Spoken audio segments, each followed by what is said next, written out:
Hello, everyone, and welcome to IDG Chit Chat Live for the week of March 5th, 2017. I'm Jennifer Alford with the In-Depth Genealogist, and I serve as publisher of our wonderful magazine, Going In Depth. And right now, I'm here to make a big announcement. Going forward, we have asked Valerie Lair to come on as our host for IDG Chit Chat Live. And we're so thrilled for her to do this. You know, she's very busy with her own genealogy business, but she was excited to get this opportunity to work with us, and we are thrilled that she's taken up the mantle. So Val, I'm going to turn it over to you, and it's your show. Have fun with it.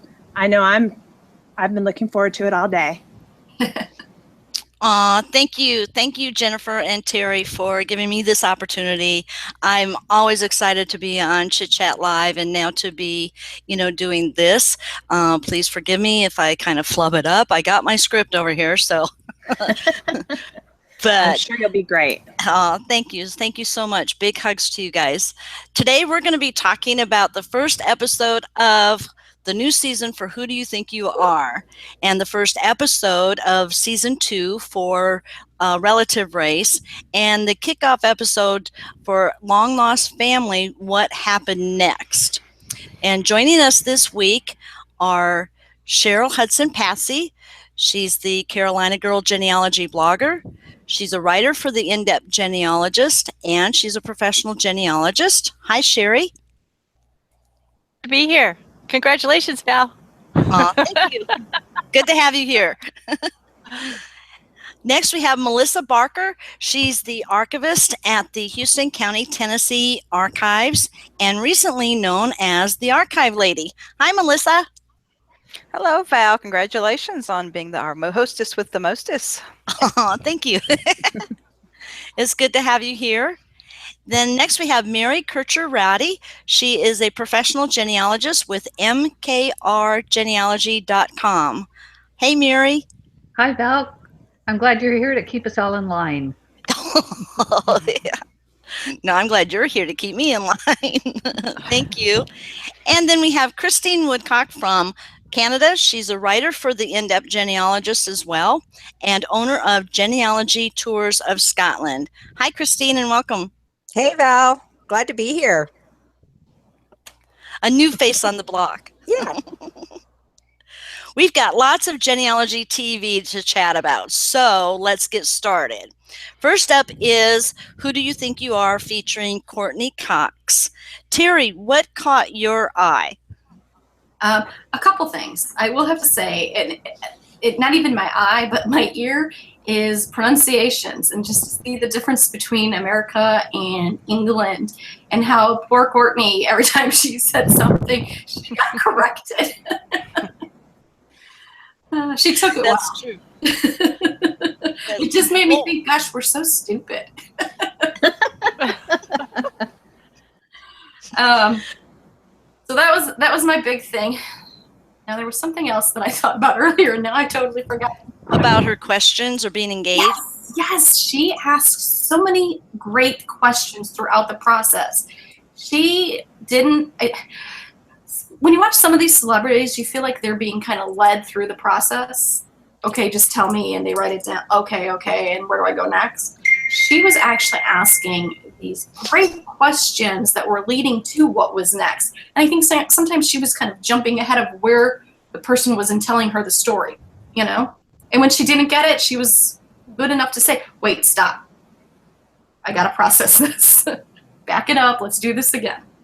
And for this story, I totally understood that. Really? Definitely. Jennifer, so I can what certainly understand. For me, it was just how crazy the story was. She's going back in time, and they were able to go so far back, and just trying to keep everyone straight, and all the crazy stories that were going around. The whole episode, I'm just going, what? No. And of course, my husband gets home, and I'm trying to tell him the story, and it's getting all confused. And he's like, who's her grandfather, and who's who tried to kill the king, and you know, I finally gave up and I said, it was just crazy. Was there a particular segment or a record that caught your eye in the craziness? I thought it was really interesting when, of course, when they had the big scroll of going further and further back. I always love those big scrolls, and unfortunately, none of my people have those. But it's fun when they do get to reveal one of those. Mm-hmm. Thank you. And Sherry, what part impacted you the most? To the documents that they were showing her. I mean, some of them were just copies of documents. I mean, even that would be wonderful to have for my family documents. But I mean, there were things from 1327. Who has a document from 1327? I guess you have to be royal to get a document from 1327. But that just amazed me that things even can survive, you know, from that time period. So I loved seeing those documents I was looking at and being learned from that. You know, the things were in Latin or they were in French.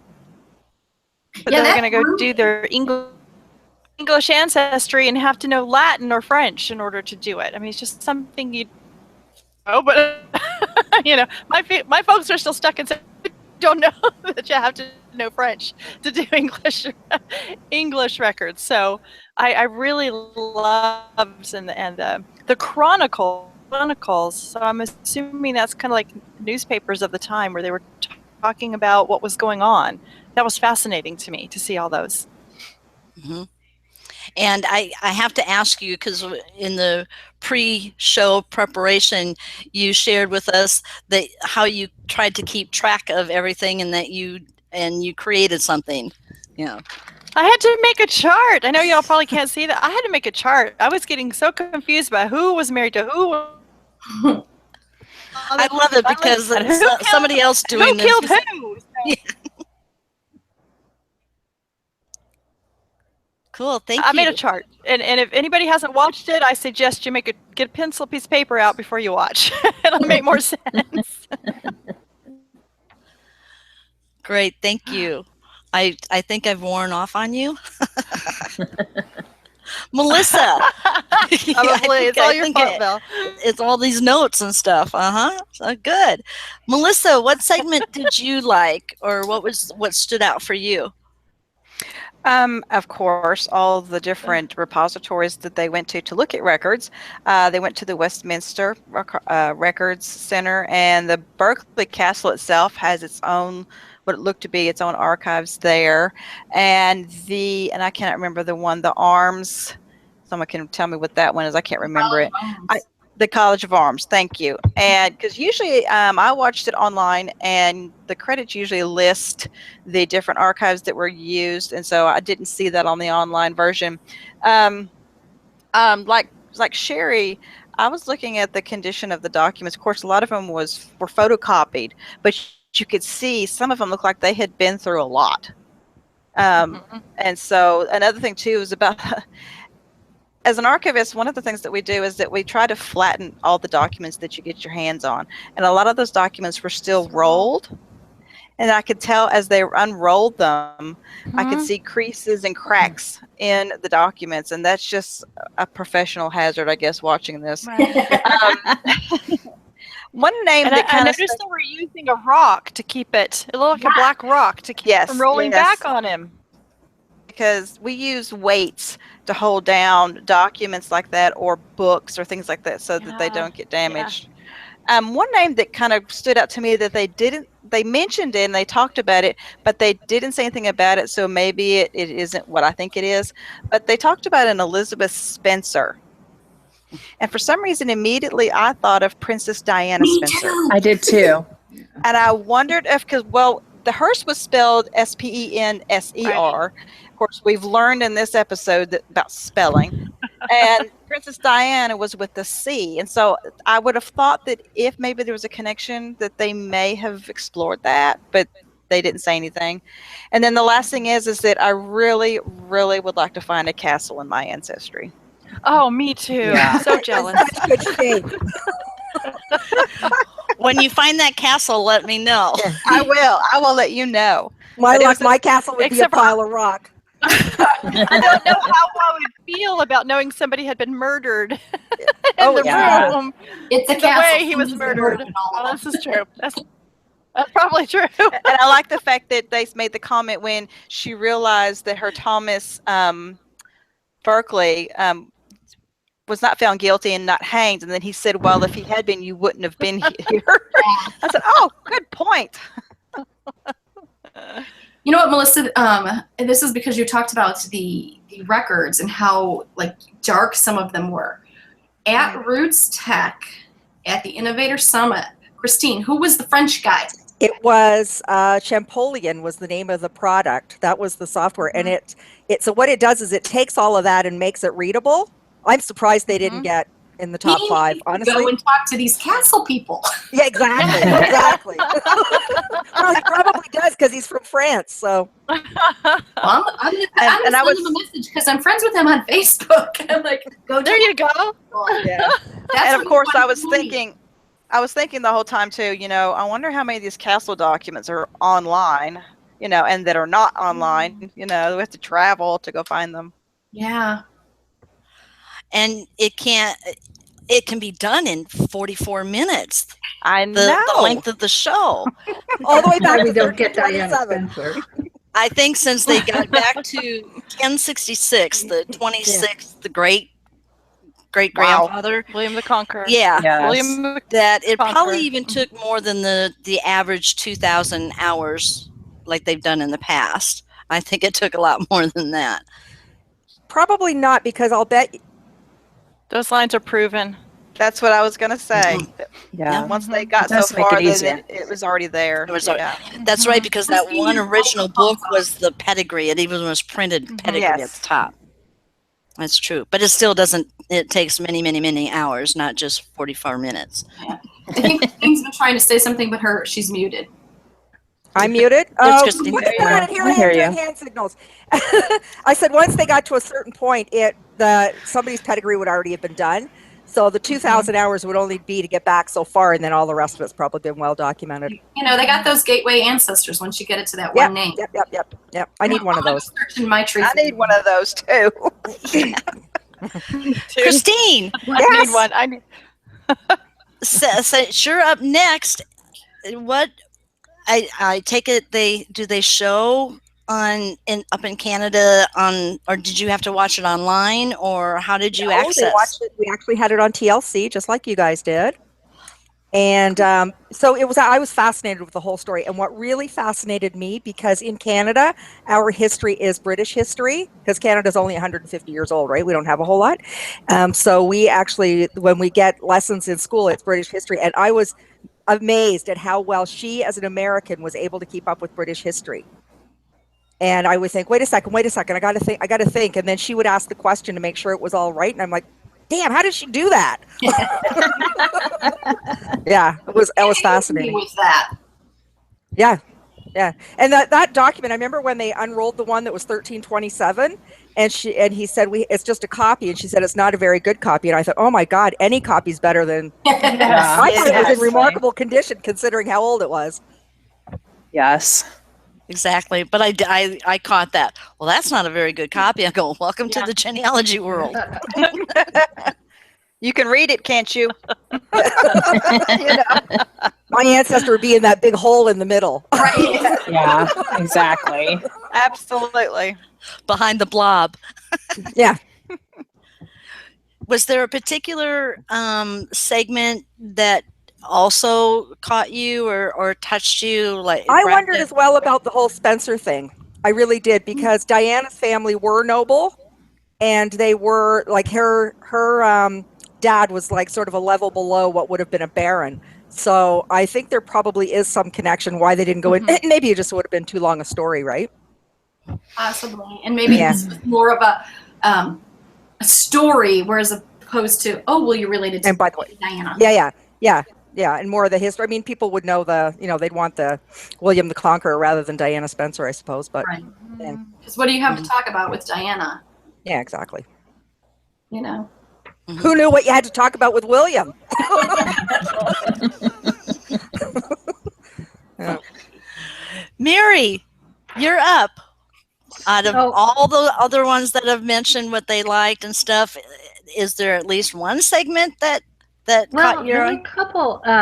The one where, two parts actually. The one where they were using some of the documents from Berkeley Castle and talking about the things that had been purchased. So the iron rods and some other things for the bars and the window.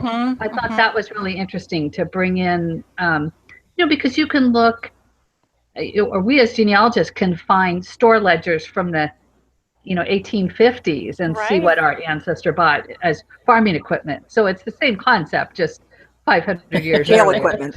And yeah, a little different. Jail equipment. Yeah. Somebody who had the foresight to save these things. I mean, Yeah. Well, they've got the room to store them in the castle, which is good. And then was obviously the gruesomeness of the murder. I mean, the quintessential up yours with the red hot poker. Yeah. Wow. That was where it came from, huh? So that that was really interesting, and I like to see. I mean, when they were talking about the segment about the iron bars and purchasing that stuff, that Courteney really got it. And some of the other actresses that we have seen on Who Do You Think You Are? Yeah. Was like, oh, what would that be for? And so I really appreciated her sharpness. yes. Yeah. Well, and She even was asking totally what engaged. about it being drawn and them explaining that was between two oxen down 2 miles of the main road. Can't imagine. And everybody standing watching, right? Yeah. No thanks. Wow. Well, not going through all my notes, but the one thing that impacted me the most is the level of detail in that old record book, where it explained in the trials, and there were 3 different documents from record books that were transcribed for her to read, and it's like the visual of this torture. I mean, I had to watch a happy show after it was, or I would have nightmares the rest of the night. But the detail, and the handwriting, I could actually read it. Most people, you could actually read it, and that was my impact to take away. So great. Yeah, when the guy said that they chunked the bits into the fire, I thought, "Ooh." Yes. Yeah. Oh, Awful. but and then they showed the drawing a little bit later and it was up close, and that's when I saw, it's like, oh, it's one thing to make up a visual, but then to see a drawing of it, it's like, oh gosh, what's a happy show at 11 o'clock at night that I can watch? It was amazing, those drawings. So great. Well, we need to move on. We've got our next. Val, can I ask Christine a real quick question? Sure. Before we move on to the next one. Christine, I don't know if you can answer this or not, but as I was watching this, because I've never done research in England, and so everyone that we have seen that has gone to England, their records seem to be spectacular compared to a lot of records here. And just recently, yesterday or today, I read a news item that said that Prince Philip's personal archivist has passed away. I wondered Here's if a job for us. Let's apply. Yes. I just wonder if in England, I don't know if you know, if England, that they are just better about keeping records, especially in the royal line. Absolutely, in the royal line, yes.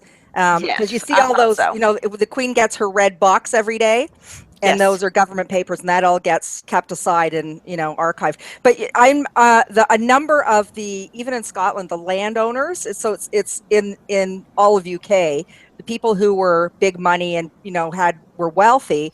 They all, most of them now all have their own archivists. Wow. Yes. Yeah. So if Yeah, you're 'cause I looking just for read- estate papers, then you're going to go to the Duke of Argyll, who is somebody, Campbell, who knows, 9th or 19th or 39th or something.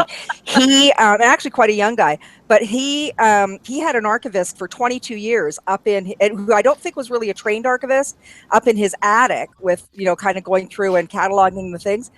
And Murdo, I don't know if he died or he retired or whatever, but they now have an archivist who was with the National Records of Scotland. They've moved her into they've revamped the stables and made it a purpose-built building for the archives, so it's all temperature controlled and everything, and you can go by appointment. Good.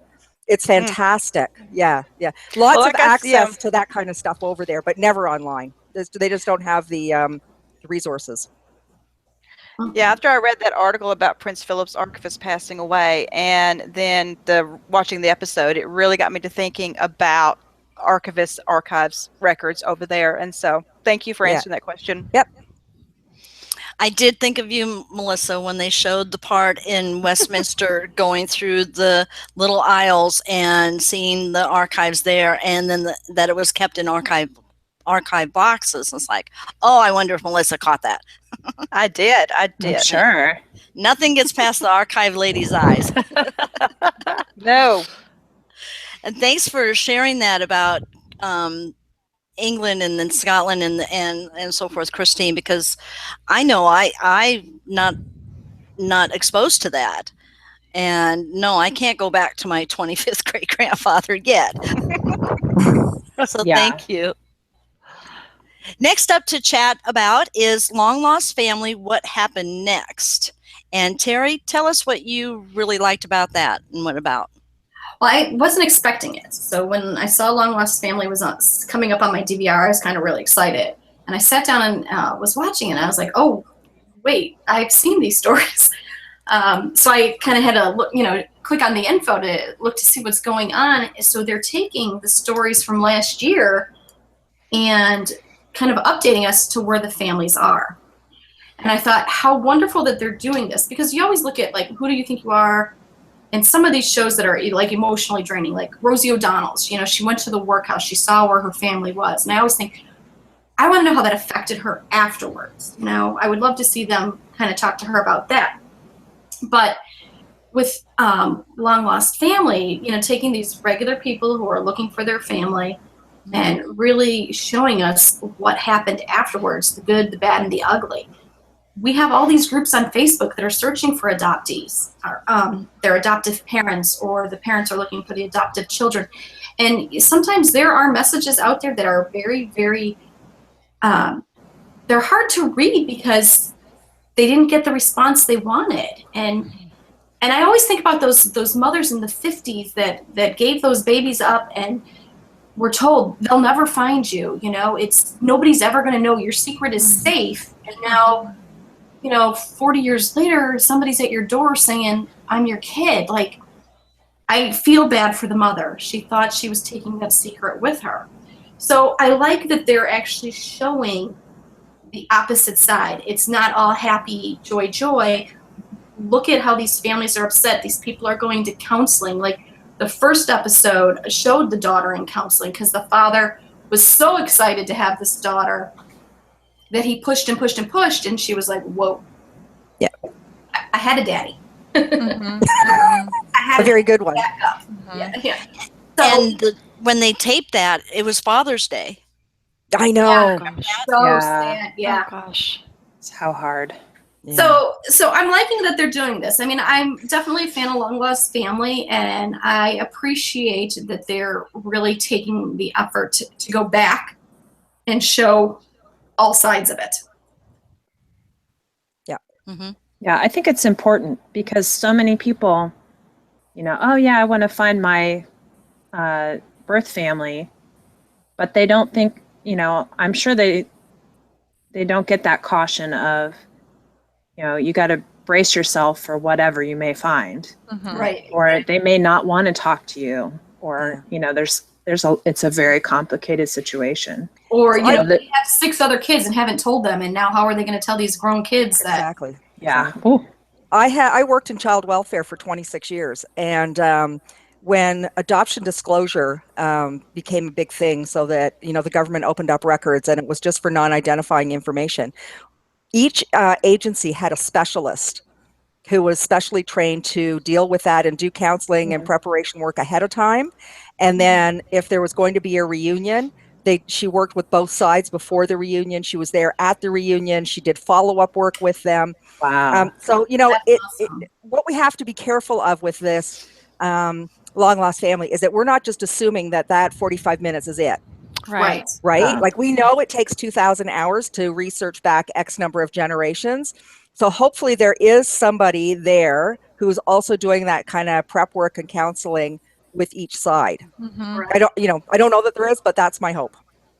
And I guess my biggest thing is for those who are looking for their adoptive parents or children is, please reach out and get help doing this. Don't just find somebody who's going to do the research. Find somebody who's not going somebody off of Facebook, somebody who's trained. Yeah, find it. Well, I mean, the Facebook groups are great for helping you find it, but step outside of But the that. training, yeah. Somebody who is there to help you emotionally go through all of this, and make sure that on the other side they have that too. Yeah.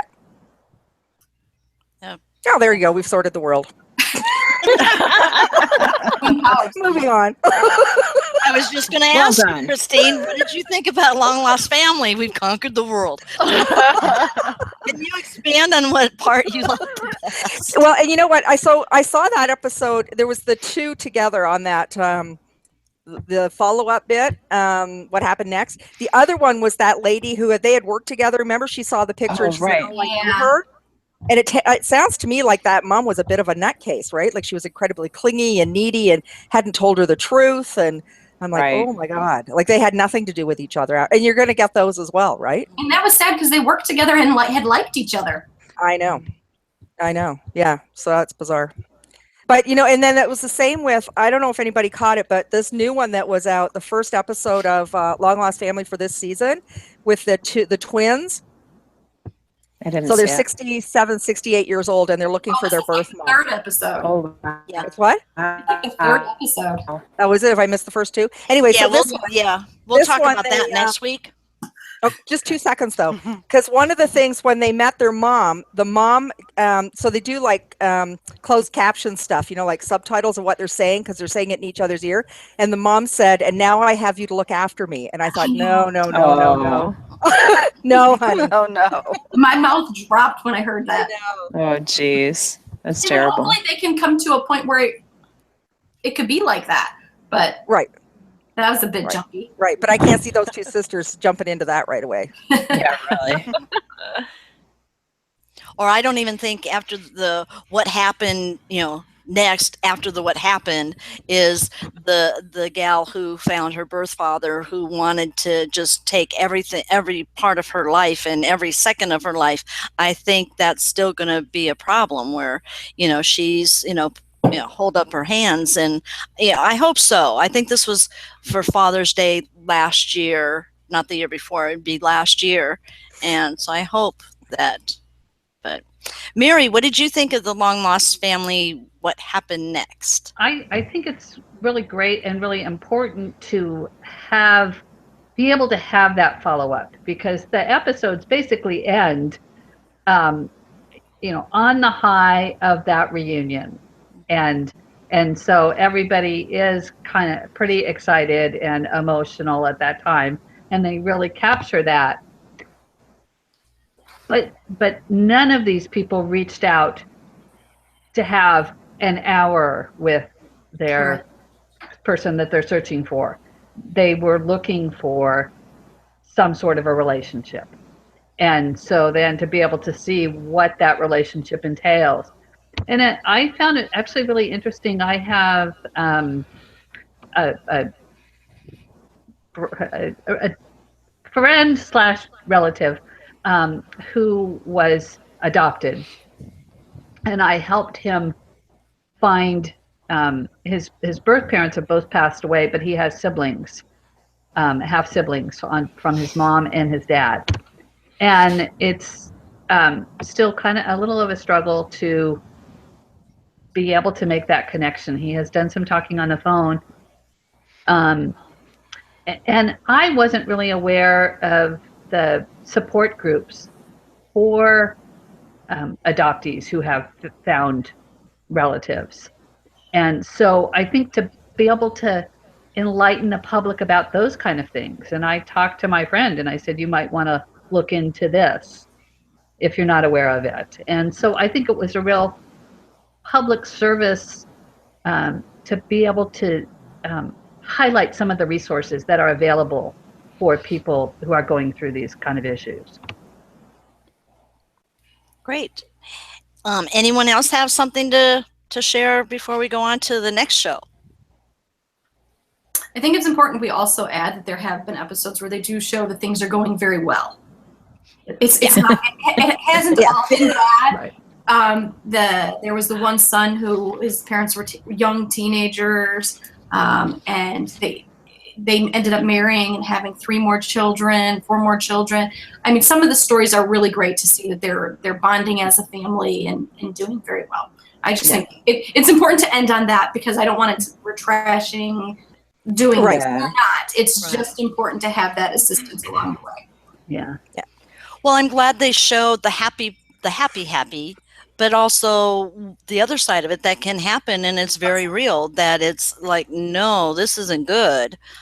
So yeah, but good thing to end on a good note. Okay, lastly, let's chat about relative race, which I just actually watched today because it's on the same time as Long Lost Family, at least here in the Midwest. So, Sherry, I heard you had some exciting experience at Roots Tech. Can you tell us? Give us the dirt. I did.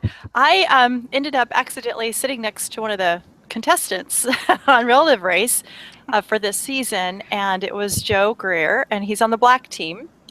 And I asked him, I heard them talking about it, so I asked him if he could tell me a little bit about his journey. And of course, he's under contract, so he couldn't tell me much. But what he did tell me was how much this 10 days traveling on the road looking for relatives changed his life. And his story is that he grew up not knowing who his biological father was, and his mother died when he was a small child in a drunk driving accident. She wasn't the cause of the accident. She died in the accident. So he was raised by an aunt and uncle. And so when he found out about this show, a friend of his talked to him about it and said, you should, apply to be on this show. He and his wife did, and they're on the show. And his purpose for being on the show is to see if they can find something about his biological father. And he couldn't tell me whether they did or not. And he couldn't, say much, but he just said it's life-changing. Very gentle, very sweet, very kind person that I was talking to. And so, of course, I went into watching it Sunday night, just, rooting for them. And if you've seen the show, the premise is they have 4 couples. They each get a different color. So you've got the green and the blue and the red and the black team. And using DNA, they have found different relatives around the country for them to go find. And so as they race to find, they have to get there in a certain amount of time. They have challenges that they have to do. This year they're doing a challenge. It was a physical challenge this time. They all 4 had to kick a soccer ball into the goal, but they had these funny goggles on that they couldn't, it was depth perception kind of thing. They couldn't do it. So it took them a while. And then the second challenge they have to do has to do with something to do with the person they're going to go visit. So one of them had to cook a French meal because one was a chef. So just different types of things like that. But all this time they have to get to the relative's house within an allotted time. And if they don't, they get a strike. And if you get 3 strikes, well, then you're out. So with no phone, no GPS, you have to use a real map. Hysterical. I don't know if y'all were laughing at the blue team because they could not do a selfie with that little flip phone. They need some selfie instruction on that. They need some practice. They could not it took them forever to get their selfie. It was really funny. They came in third when they finally, because they took so long trying to get selfies.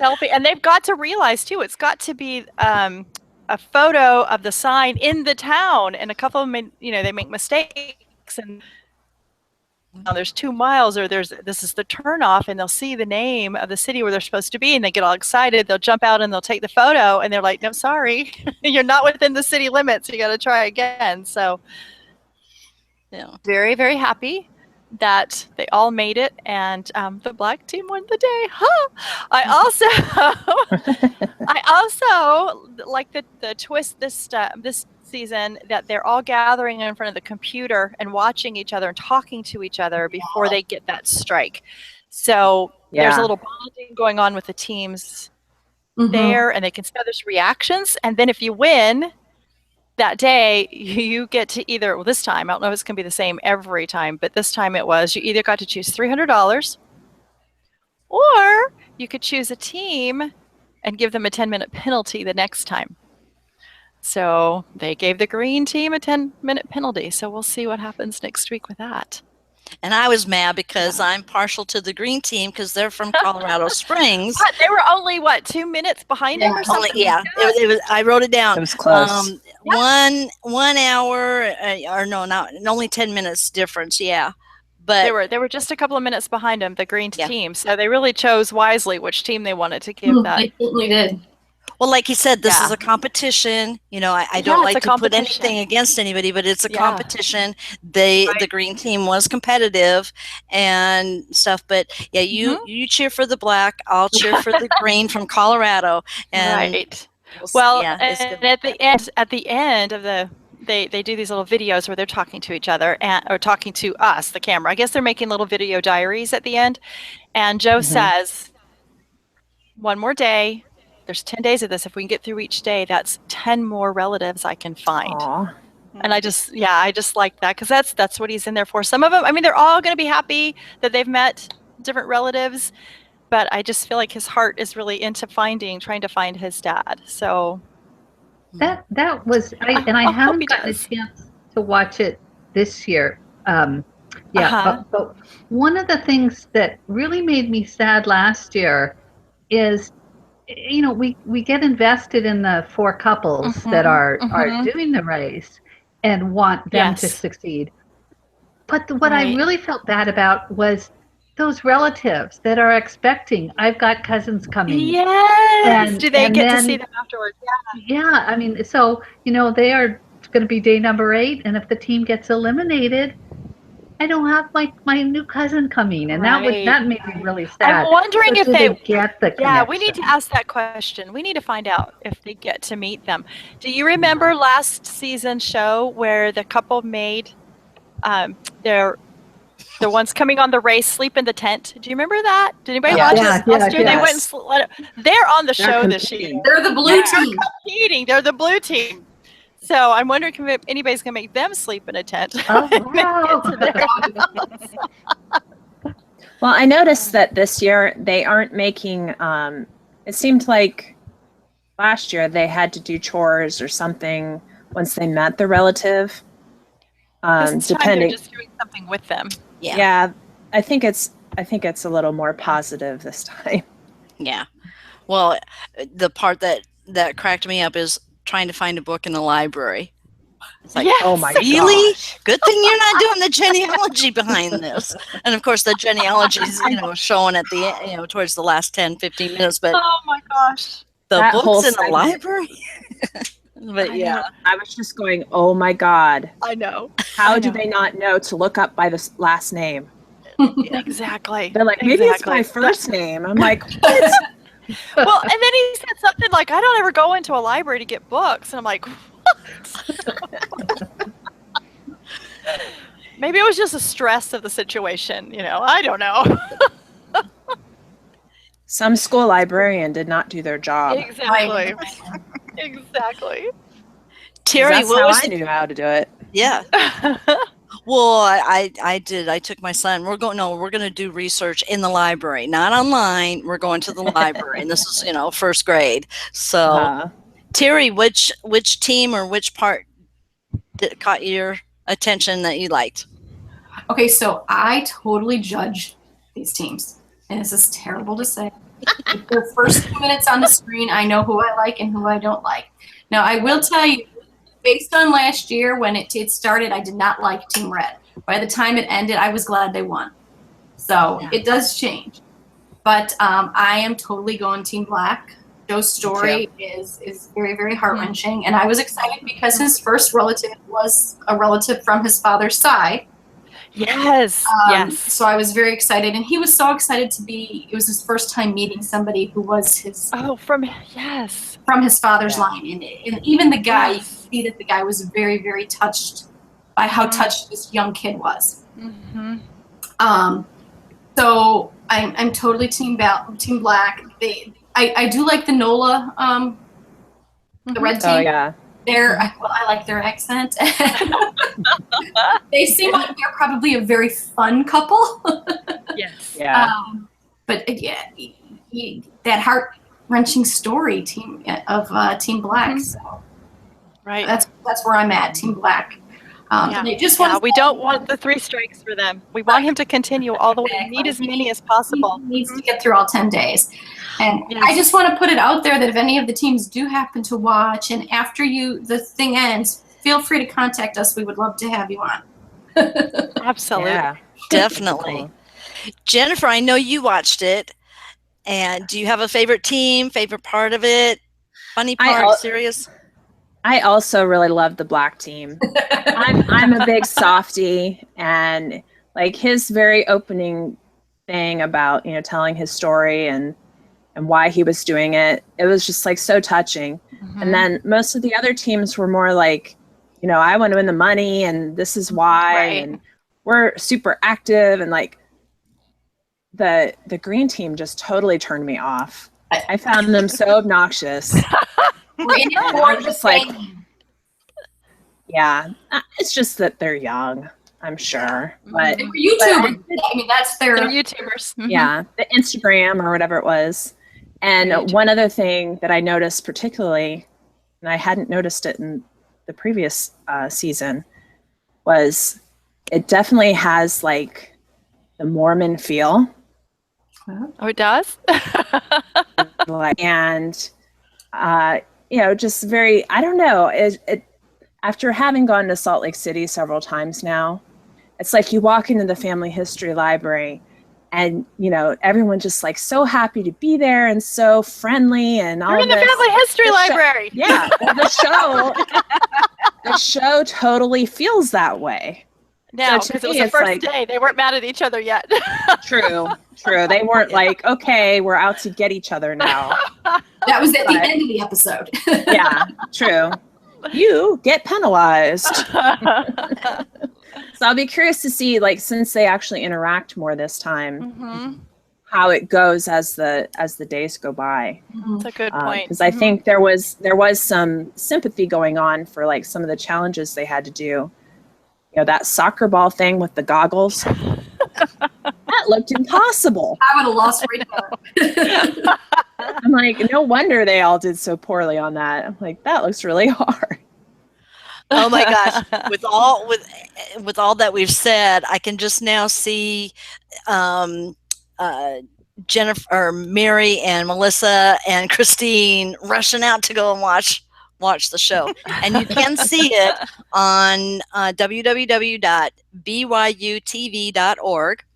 It's on there right on the front page. At least it was yesterday and today, and it's good. I have to admit, along with, I think Jennifer, somebody had told me that really couldn't get into it that much last year. It's like this isn't really a genealogy show, and until the end, but they didn't keep my attention. My OCD went that way instead of watching the show.